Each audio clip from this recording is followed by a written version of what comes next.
Senhor esteja convosco. Proclamação do Evangelho de Jesus Cristo, segundo Mateus. Naquele tempo, Jesus pôs-se a dizer: Eu te louvo, ó Pai, Senhor do céu e da terra, porque escondestes essas coisas aos sábios e entendidos e as revelastes aos pequeninos. Sim, Pai, porque assim foi do teu agrado. Tudo me foi entregue por meu Pai, e ninguém conhece o Filho senão o Pai, e ninguém conhece o Pai senão o Filho, e aquele a quem o Filho quiser revelar. Palavra da salvação. Meus irmãos, minhas irmãs, vamos pegar exemplos concretos do nosso dia a dia para nós entendermos o sentido desse evangelho. Se você for abrir uma conta de Pix em um banco como Nubank, eu não estou aqui fazendo propaganda, tem regras lá, não tem? Você não chega para essa instituição e diz como essa conta deve ser aberta. A instituição é que diz para você, você tem que ter o seu número do seu CPF, você tem que tirar a sua fotografia, você tem que fornecer esses dados aqui e tem que preencher esse cadastro. Não é assim? Ou algum de nós chega lá em qualquer outro banco, até um banco que não seja um banco a nível de redes sociais, internet, um banco mesmo em que você entra ali, vai falar com o gerente, vai no caixa, um banco físico, né? Tem regras para você abrir uma conta no banco? É certo, você acha correto nós chegarmos e ditar para o banco o que é que o banco, como o banco deve se comportar, quais são as regras que o banco deve ter? Somos nós que determinamos essas regras? Não, é o próprio banco, porque é uma instituição financeira e ele detém as normas e regras dentro daquela lógica financeira e a experiência, o know-how que ele tem, exatamente para colocar aquelas regras, porque ele sabe que aquelas regras são necessárias. Exatamente por ter tido experiências negativas e agora todo mundo precisa seguir aquelas regras para que não haja nenhum tipo de engano, de distorção e até de má fé da pessoa que procura o banco. Não é assim? E cada instituição que a gente chega, a gente é acolhido, tem espaço para agir ali, mas a instituição tem suas regras. Vocês acham correto a instituição ter suas regras? Senão vira a casa da mãe Joana. Senão todo mundo chega mandando, falando, dizendo como quer, e aí a própria instituição vira uma bagunça. E depois nós mesmos que queremos mandar do nosso jeito na instituição, vai criticar a instituição porque diz que eles não vão ter moral. Vamos pegar uma coisa mais clara ainda estou fazendo a comparação. Numa família, pai e mãe é que tem autoridade dentro de casa. O filho não pode chegar botando regra dentro de casa. Ele é de menor, ele não tem experiência, ele não se sustenta, ele depende do pai e da mãe, e, portanto, ele tem que obedecer o pai e a mãe nas regras dentro de casa. É assim? Ou vocês aceitariam que uma criança de 10 anos chegasse dizendo para você como você tem que ser pai, como você tem que ser mãe e como você tem que administrar a sua casa? Você aceitaria que uma criança de 10 anos chegasse botando banca dentro de casa? Vocês acham correto? Não. Então agora vamos trazer essa comparação do banco, da família, para a igreja e para a palavra de Deus. Deus, é todo-poderoso, Criador do céu e da terra. Ele não precisa de nada nem de ninguém. Nós não fazemos favores para Deus. Ele não precisa, Ele é todo-poderoso, Ele é eterno. Então somos nós que precisamos de Deus. Deus não precisa do meu favor. A igreja que ele fundou para que essa igreja continuasse a missão dele ao longo da história e continuasse a evangelizar e a ensinar tudo aquilo que ele prescreveu, principalmente ali aos 12 apóstolos, em 3 anos de vida pública, em que ele formou os apóstolos para que eles pudessem conduzir a igreja e formar seus sucessores.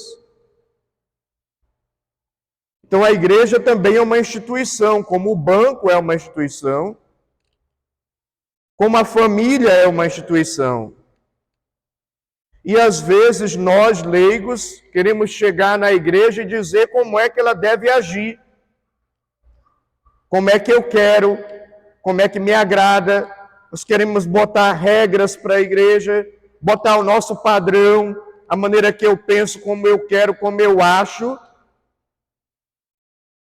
Eu quero chegar para uma instituição fundada por Deus e dizer como é que a instituição tem que se comportar, porque eu não concordo com isso, eu não concordo com aquilo, eu não quero desse jeito. E por que a gente faz isso? Porque nos nossos tempos nós tratamos igreja, religião e Deus como produto. E quando igreja, religião e Deus na nossa cabeça é produto de consumo, tem aquela lógica inconsciente na nossa cabeça, o freguês é que tem razão. Então eu quero chegar na igreja, quero mandar no padre, quero mandar na comunidade, quero determinar os horários. E se não for do meu jeito ou da maneira que eu penso ou que me agrada, eu me enfezo, eu saio xingando o padre, eu saio fazendo confusão. Falei, mas o que isso tem a ver com o Evangelho? Exatamente, Jesus está louvando o Pai, porque revelou os seus mistérios aos pequeninos, e não aos sábios e entendidos. Porque às vezes nós nos portamos com a igreja e com o próprio Deus e com a palavra dele, como se nós fôssemos sábios e entendidos. Eu sei tudo da palavra de Deus, então agora eu é que determino, eu sou o referencial de certo e de errado. Eu é que sei tudo de igreja, então não é a igreja que sabe, eu é que tenho que dizer o que a igreja tem que fazer. Eu sei tudo da palavra de Deus, então não é a palavra de Deus que me orienta, é eu que quero dizer como a palavra de Deus tem que funcionar, como os sacramentos têm que ser celebrados. Então a gente se comporta como aquela criança de 10 anos que quer mandar o pai na mãe. A gente se comporta como aquele cliente do banco que não quer aceitar as regras do banco. Ele quer chegar botando banca no banco e dizer o que o banco tem que fazer. Às vezes a gente trata a igreja assim, a gente trata a comunidade assim, a gente trata Deus assim. E quando eu trato Deus assim, a igreja assim, querendo botar a banca, é a minha regra, do meu jeito, os meus gostos, os meus caprichos, as minhas vontades, eu estou sendo sábio e entendido, porque o sábio e entendido está cheio de si. O sábio e entendido acha que sabe tudo, que é o dono da verdade. E aí por isso não se deixa conduzir pela igreja. Se a igreja orienta, isso eu não concordo, não vou fazer. Esse padre é enjoado, esse papa não presta. Então, às vezes, nós nos fazemos sábios e entendidos, e a igreja está dizendo, isso é pecado. Que pecado que nada, eu é que sei. Ou então a igreja diz, olha, você tem que fazer curso de noivo para casar. Que bobagem, isso é exigência demais da igreja. Esse pessoal é muito enjoado. Não, a igreja sabe, ela dá o curso de noivo para poder ajudar o casal no futuro matrimônio. Não é porque a igreja é enjoada. Então, às vezes, a gente chega na igreja querendo mandar na igreja como se nós fôssemos deuses, tomando o lugar de Deus. Então, é preciso que nós, como o próprio Evangelho diz, Jesus louva o Pai porque ele se revela aos pequeninos. Quem é o pequenino? É a pessoa que se coloca numa atitude de humildade, de discipulado. E ela procura aprender com a palavra de Deus e não dizer o que é a palavra de Deus. Ela procura aprender com a igreja, com seu ensinamento, com seus 2023 anos de idade. A igreja tem 2023 anos. Tem experiência acumulada dos santos, dos papas, dos bispos, da própria comunidade. Então, o pequenino aproveita e aprende com essa experiência, se deixa orientar, se deixa conduzir. Então, precisamos ser como no Evangelho, os pequeninos que acolhem a palavra pelo que ela diz, não pelo que eu quero, que acolhem a orientação da igreja e, se for necessário, para me corrigir, para me tirar de um erro, para repensar a minha vida, e não para que eu tenha que impor o que eu penso para a igreja ou para Deus.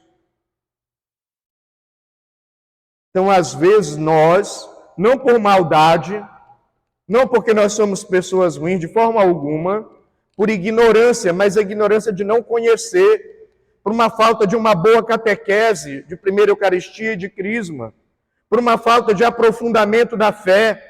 Nós vivemos na superfície, estamos no mundão com essa mentalidade aí de que Deus é produto, igreja é produto.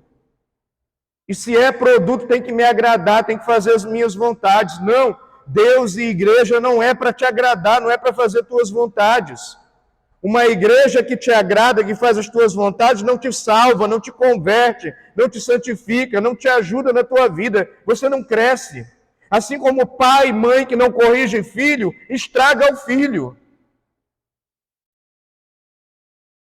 Portanto, é preciso que nós amadureçamos na reflexão de fé e eu, escutando a palavra de Deus, vendo Jesus louvar a atitude dos pequeninos que escutam, que se deixam corrigir, que se deixam orientar, que acolhem a verdade de Deus e repensam a sua vida, portanto, fazem um processo de conversão.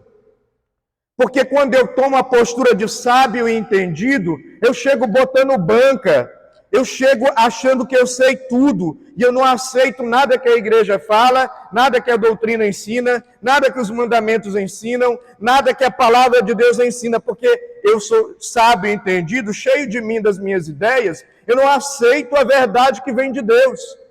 E assim aconteceu com os fariseus, com os saduceus, com os doutores da lei, com os sumos sacerdotes na época de Jesus, cheios de si, donos da verdade, sábios e entendidos, não acolheram a verdade de Deus, não se converteram. Portanto, meu irmão, minha irmã, a igreja é continuadora da missão de Jesus Cristo. Ela tem uma doutrina, ela tem mandamentos, ela tem sacramentos, ela tem regras que ela foi discernindo essas regras ao longo de 2023 anos. E ela ensina essa doutrina, ela prega essa palavra para o nosso bem, para a nossa conversão. E claro, como ela não está aí para me agradar, muitas vezes essa palavra, essa verdade vai me incomodar. Mas como diz o próprio Evangelho num outro trecho, conhecereis a verdade vos libertará. Portanto, a verdade, na hora que é ouvida, ela dói, porque ela mexe com a gente, ela tira a gente do nosso comodismo. Mas se nós acolhermos a verdade que a igreja prega, que está na palavra de Deus, nós somos libertos da escravidão, da cegueira do mundo, do pecado, das nossas próprias opiniões, que às vezes estão equivocadas, que não é impossível alguém estar certo em tudo, ou ser o dono da verdade, ou já nascer perfeito. Portanto, que nós tenhamos esse coração de pequenino, Porque o pequenino está aberto a aprender. O pequenino está aberto a acolher a verdade de Deus. O pequenino está aberto a ouvir a palavra de Deus e dizer: eu estou errando aqui, eu preciso melhorar. Eu preciso, por exemplo, missa aos domingos. Está lá, nos 10 mandamentos, guardar o dia santo. Domingo é o dia que Jesus ressuscitou, é o dia que todo católico tem a necessidade e obrigação de participar da missa. Se faltar a missa, ele peca gravemente porque ele não guardou o dia santo de Deus. Mas o pessoal vai para a praia, nada contra ir para a praia, você pode ir para a missa e depois vai para a praia, não tem problema nenhum. Mas a gente acha, não, isso é bobagem. Não, hoje eu não estou afim. Aí eu dou uma de sábio e entendido. Eu me coloco no centro, eu acho que não tem problema nenhum, e cometo o pecado grave de não guardar o domingo. E a igreja ensina isso, mas eu acho que é bobagem, quer dizer, sabe e entendido. O humilde diz não. Não, realmente, Frei, eu estou errado, ó. Eu faltei missa aos domingos, eu pequei, não guardei, eu fui ingrato com Deus, porque Deus me dá 7 dias por semana, 24 horas, Ele me abençoa o tempo inteiro, e eu não tenho coragem de reservar um dia, 1 hora para Ele, para agradecer, para glorificá-lo. Não, aí, se a gente seremos pequeninos, admitindo a nossa falha, acolhendo a orientação e procurando melhorar. Ou seja, participando da missa todos os domingos, sendo fiel. Isso é só um exemplo das muitas coisas que a gente negligencia como católico. Portanto, assim como num banco, a experiência que ele tem de sistema financeiro nos orienta para que a gente não faça bobagem, que não aconteça nada de errado, a igreja também nos orienta para que a gente não faça bobagem, não aconteça nada de errado. Assim como na família, que o pai e a mãe não deixam uma criança, um adolescente dominar em casa. Eles orientam e eles põem a regra da casa, porque é o melhor para aquele adolescente, mesmo que ele não entenda naquele momento, que aquela criança não entenda naquele momento. Então também a igreja e Deus querem o melhor para nós. E às vezes ele vai nos contrariar na verdade que ele nos diz para a nossa conversão, para que nós amadureçamos, para que nós possamos viver bem, viver com equilíbrio e ter uma vida saudável e essa vida ser uma grande preparação para a eternidade, para a bem-aventurança, para aquilo que nós chamamos de céu. Tanto nos esforcemos para sermos pequeninos na mão de Deus, ou seja, discípulo e discípula humilde, que acolhe a orientação, que recebe a norma da igreja, não como uma coisa que está me limitando ou me atrapalhando, mas uma orientação para o meu bem. Que recebe os mandamentos de Deus não como um limite, mas uma orientação para o meu bem. Que recebe a palavra de Deus não como um limite, mas uma orientação para o meu bem. Esse é o pequenino que Deus fala ao coração e por isso a vida é renovada. Que nós estejamos sendo pequeninos nas mãos de Deus. Louvado seja nosso Senhor Jesus Cristo.